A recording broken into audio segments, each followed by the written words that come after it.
Huh.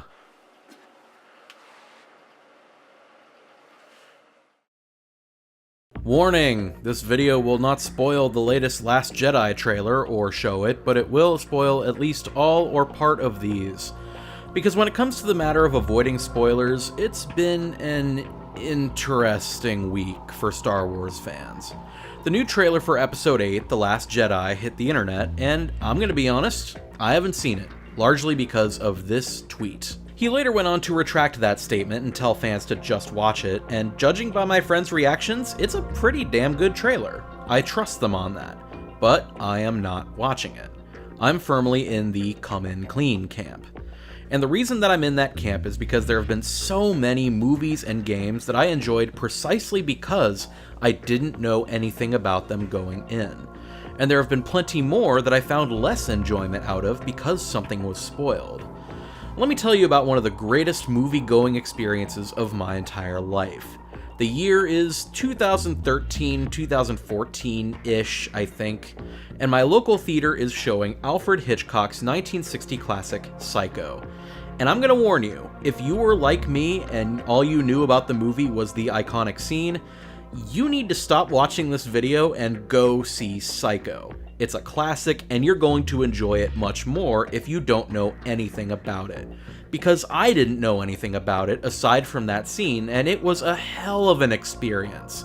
That iconic scene happens only like halfway through the movie, and watching the rest of the film unfurl is such a tense and exciting good time. There's a reason that Hitchcock is called the master of suspense. He's damn good at it.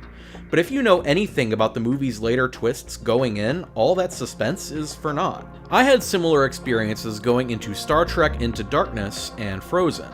Neither of them are perfect movies by any means, but I didn't see any trailers or anything for either of those movies. The big Khan reveal halfway through Into Darkness, while ultimately kinda stupid, did elicit an ooh out of me.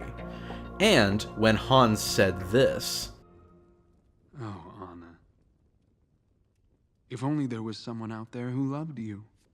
You had better believe that I was ready to stand up in that theater full of little kids and shout, "You son of a bitch!" at the top of my lungs. I didn't, obviously, because I didn't want to get kicked out of the theater, but you get the idea. I realized that the movie kind of foreshadows the twist a lot, but if I had explicitly known that Hans was going to betray Anna, I wouldn't have felt like that. The movie would not have elicited that reaction out of me. Having that moment spoiled would have hampered my enjoyment of the film. Case in point, Spider-Man Homecoming. Now, Spider-Man Homecoming's a good little movie, but one of the later trailers for it flat out gave away a big plot point late in the movie. I wanted you to be better. I'm gonna need the suit back. But I'm nothing without this suit. If you're nothing without this suit, then you shouldn't have it. Like, it didn't even try. It wasn't like a small thing in the corner of the screen that you need to pause in order to catch. It was a big, spoilery plot point just blatantly shown in the trailer. And it's not like I could have avoided this trailer. I saw it in the theater, before another movie, shown with loud theater speakers and on a giant theater screen. The devastation that I could have felt upon seeing this scene for the first time was lost because Marvel and Sony couldn't keep their goddamn mouth shut. Which is not to say that you can't use trailers and spoilers in interesting ways. Metal Gear Solid 2's entire message hinges on the fact that the trailers and the demos have you hyped up before it pulls back the curtain. Hell, me and a few friends are reading Marcus Zusak's The Book Thief, because why not? And there's a passage that explicitly spoils a character death early on, and the narrator, who happens to be Death himself, explains himself in a way that sets a unique tone for the book and the narrator. Of course, I'm being rude. I'm spoiling the ending, not only of the entire book, but of this particular piece of it. I have given you 2 events in advance because I don't have much interest in building mystery. Mystery bores me. It chores me. I know what happens, and so do you. It's the machinations that wheel us there that aggravate, perplex, interest, and astound me. That says a lot about Death as a character and the tone of the book. It reinforces the bleakness of the Nazi Germany setting.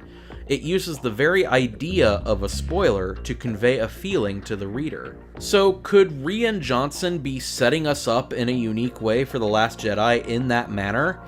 I'm not sure, and there's no way to be sure, so to be honest and safe, I would prefer not to know. I played through all of Metal Gear Solid 2 before even considering that Kojima was playing with the idea of hype culture, and finding that out after the fact was still really interesting.